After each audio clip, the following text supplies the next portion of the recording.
Ya.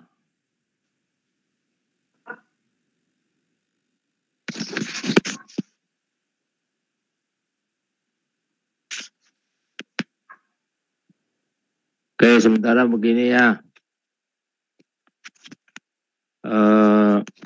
Kita akan bahas tentang penurunan tanah ya. Sama ya mungkin ngulas sedikit tentang daya dukung ya. Untuk penurunan tanah ada misalkan contoh soal gitu ya. Ada pondasi dangkal ya. Dibebani 650 kilonewton atau kalau jadi ton sekitar 65 ton kalau nggak salah ini ya. 65 ton ya. Kemudian diketahui lapisan tanah ya, yaitu di sini tentu saja gamma ya. Kalau di atas ini gamma ya. Gammanya berapa gitu ya. Kemudian di bawah ini kita masuknya adalah gamma saturated ya. Oke. Gamma jenuh ya karena saturated. Kemudian ini karena diketahui adanya muka air tanah di sini ya. Kemudian diketahui lapisan tanah ini lempung ya, lempung lunak. Biasanya terjadi penurunan tanah di sekitar di sini diasumsikan 10 meteran ya. Panjangnya yaitu 10 meter ya.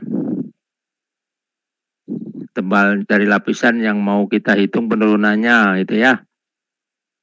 Terus di bawah sini diketahui ya ada batu impermeable artinya batu yang tidak tembus air ya. Ini nanti hitungannya berbeda kalau di bawah ini lapisan tanah keras berupa pasir yang permeable ini H yang kita hitung akan berbeda nanti ya. Ditanyakan ya, berapa besar penurunan ya. Konsolidasi yang terjadi pada lapisan tanah lempung setebal 10 meter pada gambar di atas. Jadi datanya diketahui ini ya. Kalau di bawah muka air tanah kita ketahui bahwa di sini gamma saturated ya. Nanti yang kita hitung gamma saturated yang kita hitung itu adalah gamma aksennya ya. Yang kita hitung adalah gamma aksennya. Jadi gamma saturated adalah sebagai data saja ya. Oke, sementara untuk gammanya kita anggap sama saja dengan gamma saturated yaitu sekitar 17,32 ya. Sebenarnya berbeda ya, sedikit berbeda ya. Tapi karena ini untuk penjelasan saja sebentar bahwa kita pakai data ini ya. Gamma tanah lempungnya sekian, gamma saturatednya sekian gitu ya, tanah lempung juga. Jadi di bawah juga lempung juga ini ya. Sama ini lempung juga ya. Lempung juga ini, lempung yang mau kita cari penurunannya ya. Penurunan atau kompresibilitasnya berapa gitu ya. Halo, ini bisa terdengar ini? Terdengar Pak. Tersampaikan ya. Jadi yang mau kita hitung adalah lapisan tanah lempung setebal 10 meter ini turunnya berapa gitu ya. Akibat beban yang ada 65 ton atau 650 kilonewton ya. Dengan data ini 1,5, B-nya, L-nya 1,5-an ya. Kemudian D-nya ada 1 meter. Nah di Mektan 1 kita sudah sering baca ada settlement konsolidasi ya. Kebetulan ini soalnya settlement konsolidasi ya. Ini kenapa saya bahas settlement konsolidasi adalah settlement yang paling berbahaya ya. adalah CC, ada rumusnya ya. Data dibagi dengan 1 plus E0 ya. E0, jadi CC ada datanya ya. Sudah ada di sini. Terus H-nya kali H ya. H itu setinggi 10 meter ini. Karena tanahnya adalah impermeable, jadi hanya 10 meter. Kalau tanahnya permeable, hanya adalah 5 meter di sini ya. Langsung ditulisnya, datanya dimasukin 5 meter. Kalau di sini permeable, tapi kalau impermeable yang di 10 ya. Kemudian ada rumus lagi dikalikan log ya. P0 ya. Plus delta P, itu P0 tadi ya, P0 delta P dibagi P0 ini udah rumus yang umum sekali ya. P0 juga ini P0 ya. Ini sama dengan ini ya, P0 ini. Jadi hanya ada data delta P ini adalah ya delta P adalah beban yang ada yaitu 650 kilonewton. Kita ambil titik tengah dari lapisannya, titiknya anggap saja di titik tengah lapisan, yaitu titik A ya. A atau titik center gitu ya. Di titik tengah lapisan, di titik tengah fondasi gitu ya. Itu biasanya kita ambilnya patokannya itu. Untuk menghitung P0-nya berapa. P0-nya di titik A berapa? Di A ya, titik A ya. Ini P0-nya berapa? Iya. Yaitu gamma, atau gamma aksen ya, kalau ada aksennya gamma kali H ya. Kalau ada aksennya berarti kali H. H-nya H terserah nanti ya. H1, H2 gitu ya. H1 berarti 1 meter, H2 berarti 5 meter ya. Jadi ada patokan di sini ya. Di sini kita ambil di tengah-tengah itu H, dari sini ke sini itu H-nya ya. Kemudian dari sini ke sini juga ada H juga, H1 ya. Nah, setiap lapisan itu kita hitung gammanya. Jadi sigma gamma kali H ya. Jadi taruhlah P0-nya adalah gamma ya. Gamma itu 1,7-an ya, 17-an ya, sekitar itu ya. Nah, dikalikan dengan H-nya berapa? Aduh, nih, kalikan dengan H 1 ya, 1 meter ditambah 17-an itu ya. Koma berapa ya, dikurangi gamma W 10 kilonewton per meter kuadrat ya. Nah, ini kali gammanya ini berapa? Ini hanya adalah 5 ya, ini ke sini 5 ya. Halo, masih bisa diikuti? Masih bisa, Pak. Oke, ini 10 itu gamma W ya, gamma water ya. Ini 17-nya koma ya, 17 koma ya, sekitar itu ya. Kira-kira itu ya. Oke, jadi P0-nya bisa dicari ya, sampai titik A ini.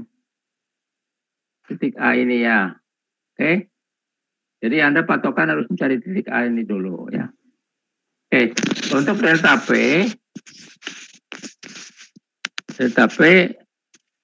kita harus cari, ada soal lagi ya di Mektan 1 ya.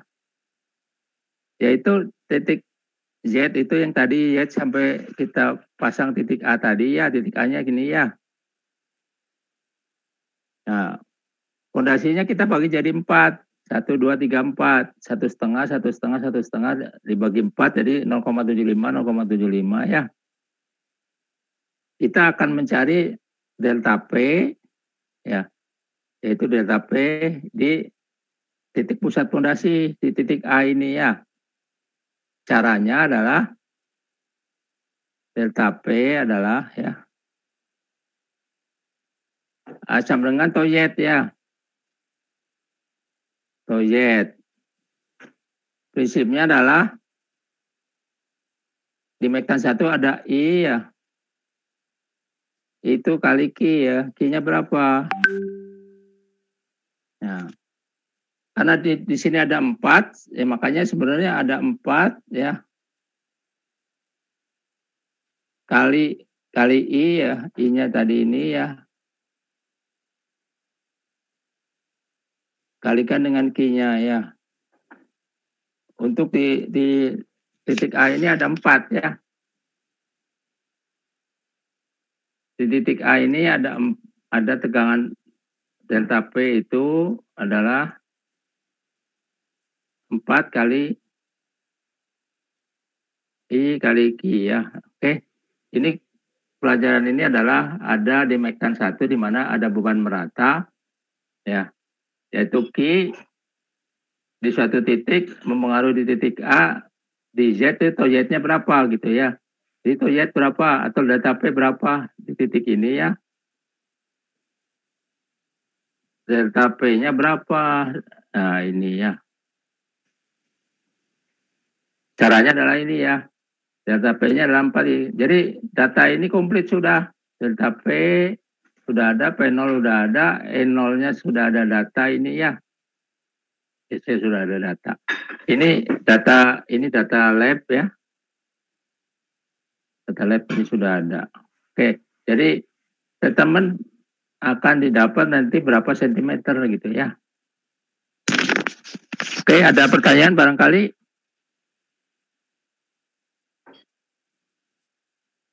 Oke, nanti ini soal ini coba Anda kerjakan ya, jadi tugas gitu ya. Tapi penerangannya ini ya. Ini di Mektan 1, cara mencari ini menggunakan Mektan 1 ya.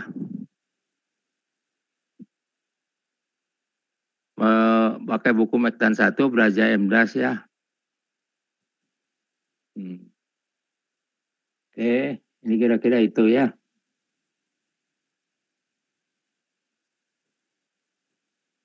Ada pertanyaan barangkali? Pak, kalau Q-nya itu yang mana ya Pak? Q-nya adalah P ya, dibagi dengan luasnya ini. 1,5 kali 1,5.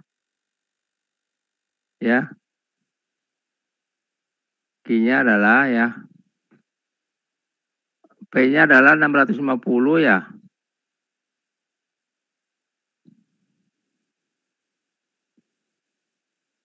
Dibagi 1,5 kalikan 1,5 ya. Oke. Satuannya kilonewton per meter kuadrat. Ya. Q-nya itu larikan ke sini ya. Atau balik lagi Q-nya adalah ini ya. I kali Q ya. Ini sudah dapat ya Q-nya tadi ya. Tanyanya ya. Oke. Nah, M-nya untuk mencari I-nya adalah M adalah B. B-nya ini 0,75 ya, B per Z ya. Diberikan 1 ya. N-nya adalah L per Z ya. Nah, Z-nya berapa? 5. Nah, ini dari sini Anda dapat pakai monogram ya. Dapat I-nya berapa gitu ya. Oke, bisa diikuti. Q-nya adalah P per A ya. P per A, luas P dibagi dengan luas pondasi ya. luas padi total, empat-empatnya ini ya. Sedang untuk mencari delta P atau Z, kita harus mencari M sama N pakai tabel di Braja M-1 ya. I-nya didapat faktor pengaruh ya. Di mana ada beban titik menjadi beban merata, menjadi tegangan di suatu titik di bawah tanah sana gitu, di titik A ini ya. Jadi untuk menyelesaikan ini, Anda harus tahu tegangan di titik A ya. Titik A berapa tegangannya? Nah, titik A tegangannya di tengah-tengah pondasi. Rumusnya pakai ini. Nah, untuk P-nya adalah P ini ya. Nah, P-nya ini 0,75 ya. Bukan 1,5 ya, karena kita udah bagi 4. Karena fasilitas di Mektan 1 yang diarsir ini ya. Oke, kita mengingat itu Mektan 1 gitu ya. Nah, ini silakan ini jadi tugas ya. Nah, Anda harus baca Mektan 1 ini. MP untuk beban merata mencari I. I-nya berapa ini ya. Nah, delta P-nya adalah I kali Q. Sementara delta P di A ini sebenarnya ada 4 ya. 4 bidang. 4 kali I kali Q ya. Di Mektan Braja M di DAS ya.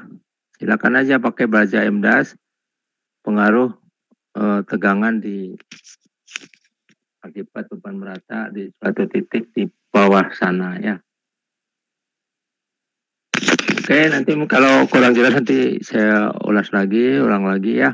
Untuk mencari I-nya ya. Ada monogram yang kebetulan belum saya buka ini ya. Yang monogramnya. Didapatnya sekitar 0,15 kalau nggak salah ini ya. Oke, kembali kita ke umum lagi ya, ke teori ya. Sebenarnya penurunan ini bukan hanya di Lempung saja, tapi pasir juga ada penurunan juga ya. Nah, kebetulan datanya tadi adalah Lempung ya. Oke. Kembali lagi permasalahan geoteknik secara umum di sini ya. Biasanya adanya kelongsoran ya. Kita juga harus tahu stabilitasnya bagaimana caranya, kapasitas sudah didukung, Anda sudah ngitung. Kemudian hari ini kita bahas tentang penurunan settlement ya. Kemudian adanya erosi itu ya karena ada banjir atau air ya yang menerjang bangunan dan bisa menjadi roboh juga bangunan. Oke, hari ini kita bahas tentang penurunan atau settlementnya ya. Oke, penurunan tanah ini ya. Halo, bisa diikuti? Bisa, Pak. Nah, penurunan tanah ini jenis penurunannya itu ada 2 ya. Penurunan segera itu adalah pasir dan sejenisnya ya. Dengan ukuran pasir, misalnya ada kerikil, itu juga penurunan segera ya. Kemudian ada penurunan konsolidasi, yaitu lempung dan sejenisnya ini, lempung, lano, dan sejenisnya ya. Nah, itu terjadi penurunan. Nah, kalau penurunan total, berarti dijumlahkan saja. SI plus ini SC ya. Ini SI, ini SC gitu ya. Nah, penurunan totalnya adalah S total biasanya ya. Dijumlahkan saja SI plus SC. Masalah SI-nya kadang-kadang diabaikan boleh saja gitu ya. Karena pada saat pembangunan penurunan segera ini setelah selesai pembangunan itu penurunan selesai untuk penurunan segera. Untuk penurunan konsolidasi ini waktunya bisa bertahun-tahun.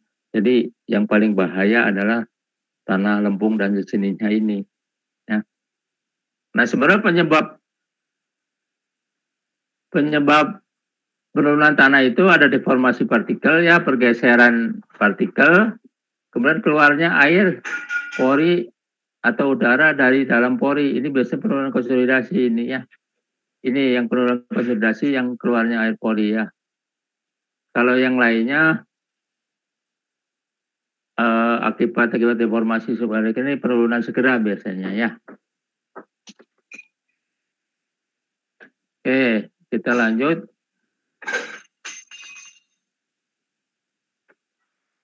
Kita kasih warna merah boleh biar agak atau hijau ya.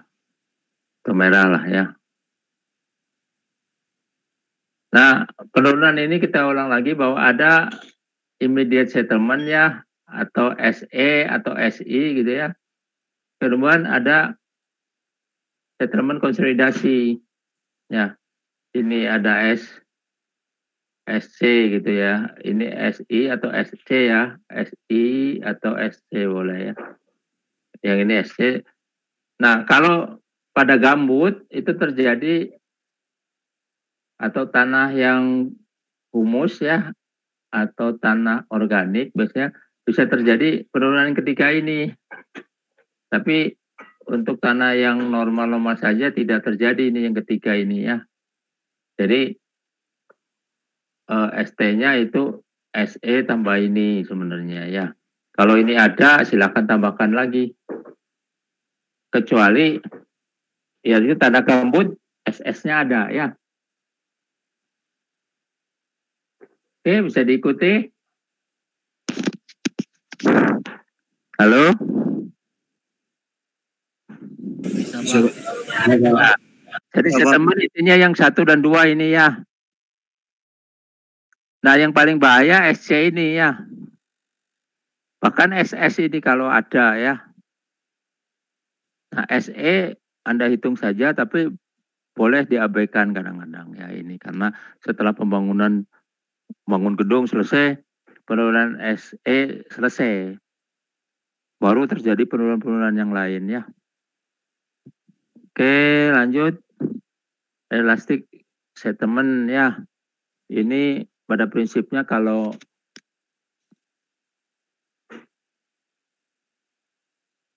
fondasi ya. Fondasi itu biasanya kita lebih ke yang rigid ini ya. Rigid ini ya. Asumsinya. Jadi kalau yang flexible pavement ini biasanya untuk plat beton yang panjang ya.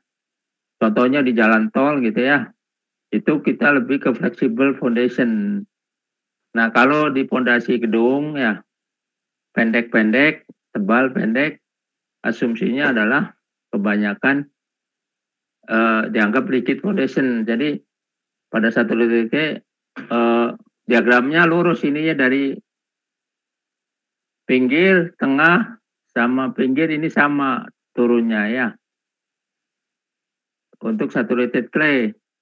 Nah, untuk sand sama juga. Di sini jadi di sini turunnya berapa gitu sama ya, di sini turunnya berapa itu sama ya ini ya. Kemudian di sini turunnya berapa itu dianggap sama ya. Karena rigid. Nah, kalau fleksibel berbeda lagi. Ini prinsipnya prinsip fleksibel ini panjang ya platnya dan ada lentur di sini. Nah, terjadi penurunan cukup panjang di tengah ya. Kemudian terjadi tegangan-tegangan juga ini ya. Ada di sekitar pinggir, tengah malah kecil ya. Kemudian pinggir besar lagi. Ini untuk pasir ya, kondisi pasir. Jadi sedemikian rupa pasir ini mungkin gampang perginya ya. Ini terdesak ke bawah, di pinggir lebih banyak ya. Kira-kira itu ya. Nah, untuk penurunan segera, hitungannya ini kira-kira ya. Ada beban yaitu delta P atau Q ya, yang ada ya. Delta P atau Q. Nah, Q boleh ini ya, silakan aja. Jadul V bagi A ya.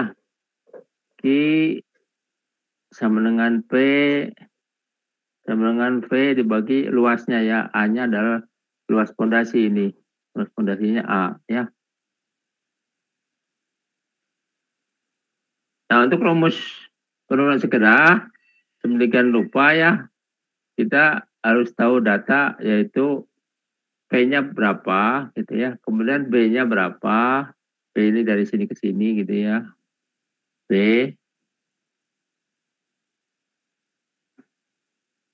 Oke, kemudian 1 min mu itu Poisson ratio kita baca dari tabel saja, kemudian modulus elastisitas juga kita baca dari tabel.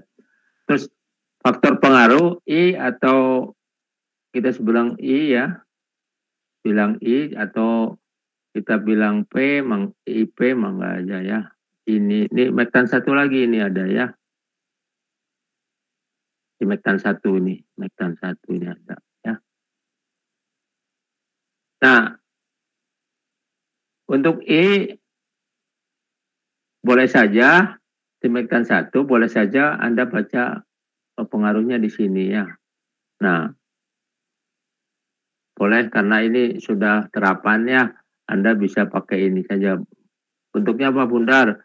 Berarti kaku 0,79. Bentuknya persegi, kalau kaku IP-nya sekian gitu ya. Jadi IP-nya ini hampir sama dengan I di metan 1. Di metan 1 itu I ya. Boleh saja, tapi di terapannya di sini udah IP ya. Anda bisa baca tabel saja. Ini kalau soal ini ya. Nah, dapatkan angka ini ya. Berapa mili ini? 0,7 berapa mili? Biasanya standarnya 2,5 milian atau 1 in ya. Ini di bawah 1 in boleh ya. Itu yang Excelnya saya sudah kirim bahwa untuk penurunan batasannya kira-kira itu gitu ya. Menurut literatur. Tapi kalau menurut SNI, SNI-nya sudah punya belum ini ke teknik Anda? Belum, Pak. Belum. Jadi penurunan nanti penurunan yang menurut versi literatur yang saya kirim pakai Excel, kemudian yang SNI Geoteknik mungkin nanti menyusul saya kirim ya. Jadi penurunannya ini menurut syarat atau tidak ya. Tentu saja ini PI-nya sudah didapat ya. Kemudian nah penurunan segera itu ada tabel-tabelnya, Anda pakai tabel ini gitu tadi untuk melengkapi penyelesaian perhitungan menurut rumus ini ya. Menurut rumus ini ada ya. Ada rumusnya sudah ya. Oke. Nah penurunan, oke kita ulas lagi. Mengulang yang tadi awal bahwa polanya seperti ini ya. Profil penurunannya kalau di A itu kalau ininya lebar ya. Pondasi lentur. Kalau pondasi kita untuk gedung kita anggap mungkin kaku ya. Jadi kita lebih ke yang B ini ya. Polanya seperti ini bahwa penurunan ini sama di daerah sini sama ya. Di tengah sama, di bawah di pinggir sama, di pinggir sama ya.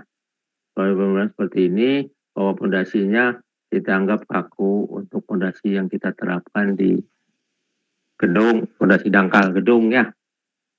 Kaku kemudian karena tidak terlalu lebar jadi dianggap kaku.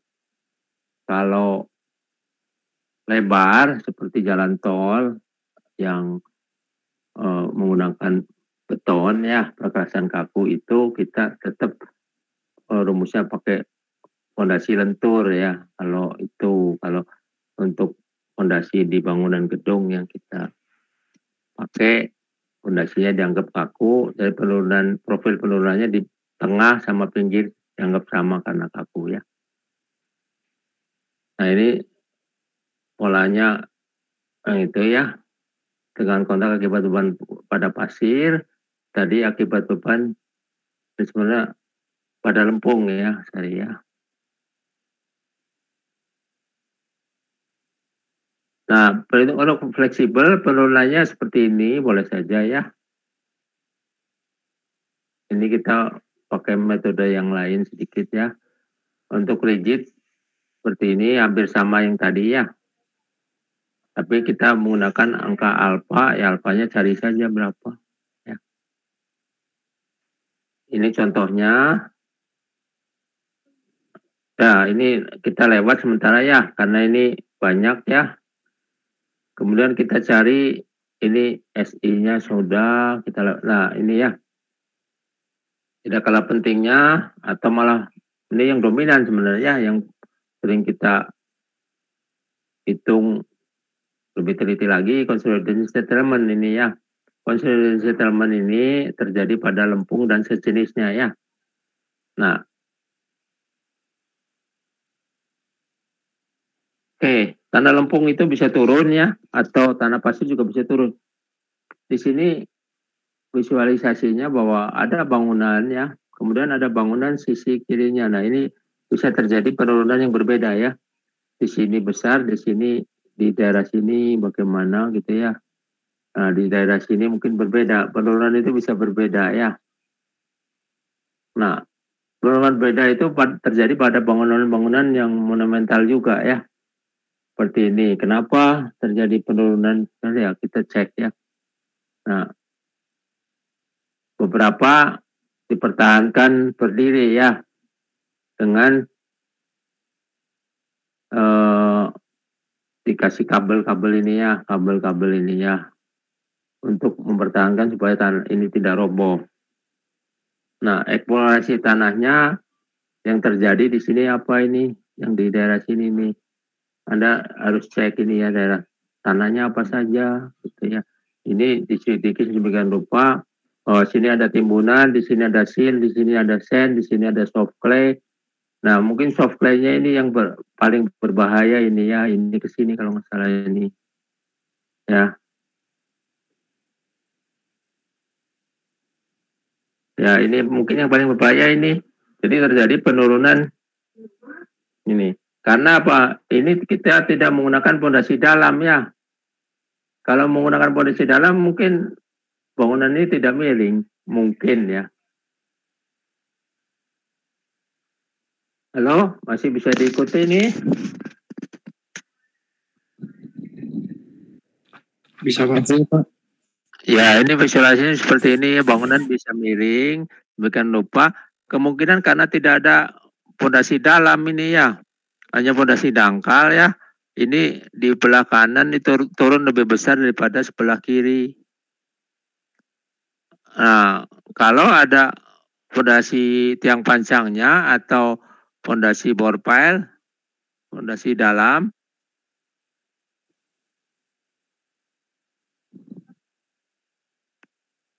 ya ini sebentar ya.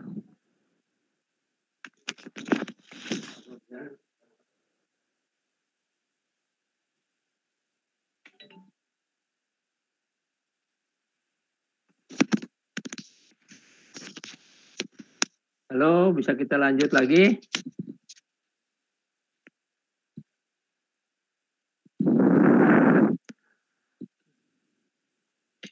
Ini sebenarnya zaman dulu mungkin tidak, ya ini bangunan ini tidak dipasang tiang panjang atau bore pile ya. Di sini fondasi dalamnya nggak dipasang. Ini terjadi seperti ini, resiko fondasi dangkal seperti ini ya. Jadi penurunan akibat mungkin kayak ke samping kiri atau samping kanan lebih besar, dia akan miring seperti ini karena gempa, karena angin, karena ya, macam ya. Nah, untuk mengatasi dengan kabel dengan temporary counterweight, jadi ada temporary counterweight untuk mengatasinya ya. Itu. Halo, masih bisa diikuti? Pak. Ya. Oke. Penurunan itu sebenarnya karena ada beban ya. Penurunan tanah karena ada beban, yaitu delta tau bebannya berapa ini Anda lihat bebannya ya. Kemudian lapisan tanahnya diketahui lapisan tanahnya ini ya. Berapa lapisan tanahnya, tebalnya berapa, ini lempungnya tebalnya berapa gitu ya. pasirnya tebalnya berapa gitu ya. Nah, ini terjadi penurunan segera untuk pasir, terjadi penurunan settlement konsolidasi, untuk lempung terjadi penurunan segera pada pasir juga. Jadi, nah kalau di atas ini pasir, di tengah-tengah ini lempung, di sini ada pasir, ini namanya double drain ya. Hanya itu dari sini ke sini hitungannya nanti dari sini, tengah sini ke sini. Jadi hanya yang kita masukin ke dalam rumus tadi, yang tadi kan bilangnya hanya 10 meter ya. Tapi kalau kondisinya di bawah pasir sama pasir, di atasnya itu kita hitung hanya adalah 5 ya. Yang dari soal tadi kan ada hanya 10 ya. Tapi yang di bawah itu kan batu impermeable. Jadi hanya untuk yang impermeable itu hanya tetap 10. Kalau untuk kondisi pasir sama pasir ini hanya jadi 5 ya. Jelas? Karena hanya ini airnya bisa ngalir karena mengalir air itu bisa ngalir ke bawah ya. Sejauh 5 meter ya. 5 meter yang menurut soal tadi ya. Kemudian yang ke atas juga 5 meter menurut soal tadi ya. Kalau soalnya 10 meter. Kalau di bawahnya itu pasir. Kalau di bawahnya batu impermeable ya hanya tetap 10 ya. Dari sini ke sini. Ya settlement konsolidasi bisa dihitung besarnya berapa. Sebenarnya bisa dihitung lamanya berapa. Kalau lamanya biasanya kita pada saat perbaikan tanah biasanya kita mempercepat penurunan ini ya, biasanya perbaikan tanah ini ya. Tapi kalau secara umum kita bisa tahu besarnya berapa. Ini visualisasi ya bahwa tanah itu dibebani unloading sekian gitu ya.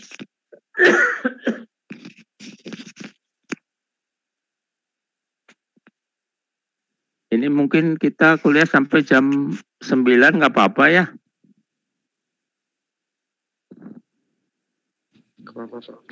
Ya, sebenarnya kalau mau sore lagi silakan juga. Saya kan harus ngajar yang jam 10 lewat dikit ya. Mau harus ke Polban juga. Ini kebetulan tadi macet jadi belum bisa ke sana ya. Ini di rumah saja kebetulan janjian tadi ya. Oke. Ini di lab seperti ini ya. Atau di lapangan, versi lapangan kalau ada bangunan ya. Ada bangunan ini terjadi penurunan di sini ya. Berapa penurunannya ya? Nah, terjadi penurunan di sini, yaitu intinya begini. Kalau tanah dibebani 1 ton ya, turun. Dibebani 5 ton turun, dibebani 10 ton turun ya. Kemudian bebannya 10 ton itu dilepas, akan terjadi seperti ini ya.